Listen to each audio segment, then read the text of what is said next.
connectivity in the region. We trust that with your strong support, the Belt and Road cooperation will make a greater contribution to ASEAN and the world. Next, let's warmly welcome His Excellency Imran Khan, the Prime Minister of Pakistan.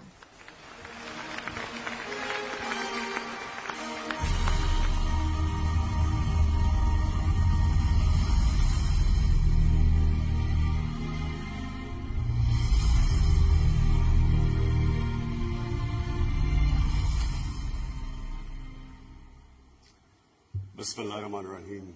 Iyyaka na'budu wa iyyaka nasta'in. Excellency, President Xi Jinping, esteemed world leaders, distinguished participants, ladies and gentlemen. It is my privilege to speak at the second Belt and Road Forum for International Cooperation. I congratulate President Xi Jinping and the government of People's Republic of China for organizing this important event. As the Belt and Road transforms from vision into reality, this gathering of partners and friends affords a useful platform for taking stock and setting the agenda. In a world of geopolitical uncertainty, of rising inequality and barriers to trade, the BRI offers a model of collaboration, partnership, connectivity, and shared prosperity. Ladies and gentlemen, BRI marks a new and distinct phase in the onward march of nations of the world along the path of globalization. The presence of so many world leaders today is a proof that we choose hope over despair and cooperation over confrontation. 122 states and 49 international organizations have signed on to the BRI's vision, and this is a historic and a monumental development. Distinguished participants, Pakistan is proud to have partnered and pioneered with China in this transformational endeavor. We have been among BRI's earliest and most enthusiastic proponents. The China-Pakistan Economic Corridor, one of BRI's major components and one of its earliest manifestations, has made substantial progress. Pakistan's energy supplies have increased massively. Our critical infrastructure gaps are being plugged. Gwadar, once a small fishing village, is transforming rapidly into a commercial hub. The Gwadar airport will be the largest in our country. Together, Pakistan and China are entering the next phase of CPEC, with greater emphasis on socio-economic uplift, poverty alleviation, agriculture cooperation, and industrial development. We are expanding the frontiers of knowledge through closer engagement and deeper cooperation in fields of education, innovation, and technology. Along the length of the corridor, special economic zones are set to come up, offering opportunities for investment for Pakistani, Chinese, and foreign entrepreneurs. Supplementing the next phase of CPEC, we are signing an expanded Pakistan-China free trade agreement. We are changing Pakistan's economic landscape and, inshallah, the destiny of our people. I want to thank China and its leadership for their unwavering support for Pakistan. Our deep-rooted friendship, partnership, and brotherhood with China remains strong, resilient, and unbreakable, standing tall in the face of every challenge. I take this opportunity to invite all of you to avail our liberal foreign investment regime and participate in our economy in particular infrastructure, railways, dams, IT, and manufacturing.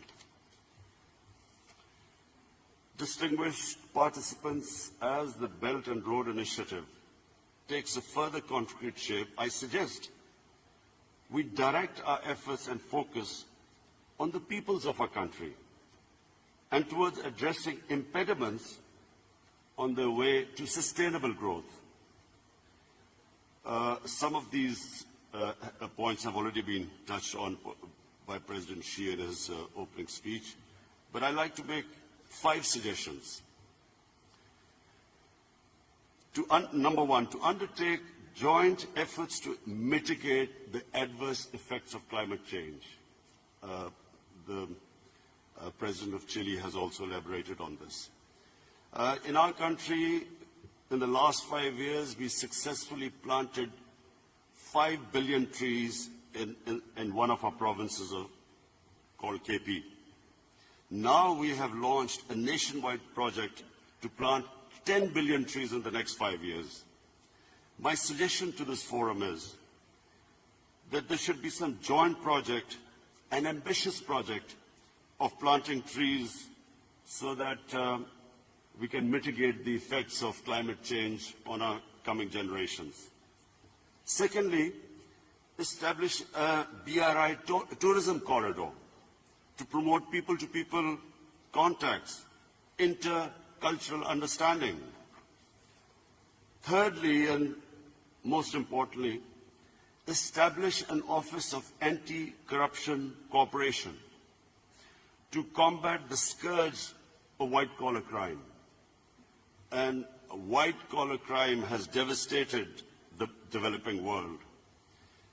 Fourthly, create a poverty alleviation fund that supplements national efforts in the fight against poverty and malnourishment.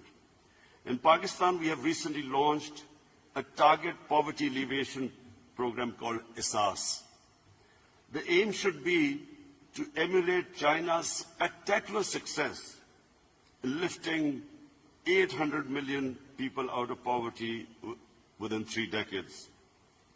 And fifthly, make concerted efforts to further liberalize trade and investment flows, encouraging our private sector and businesses to collaborate in projects.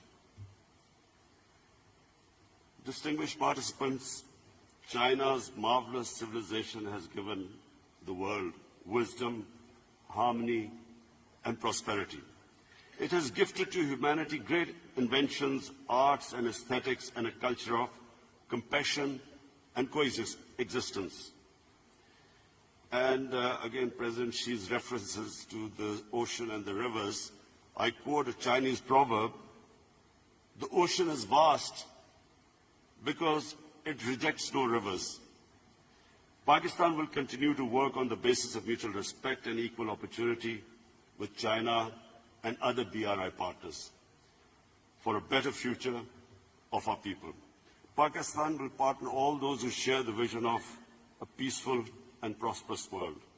We will work together to realize a future of hope and happiness. Thank you.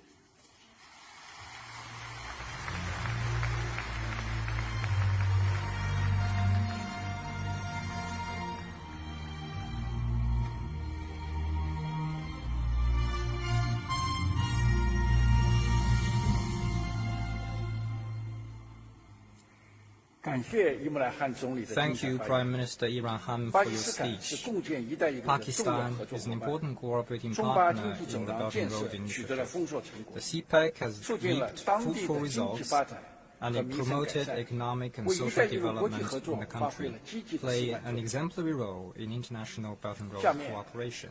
Now please join me in warmly welcoming His Excellency, Secretary General of the United Nations and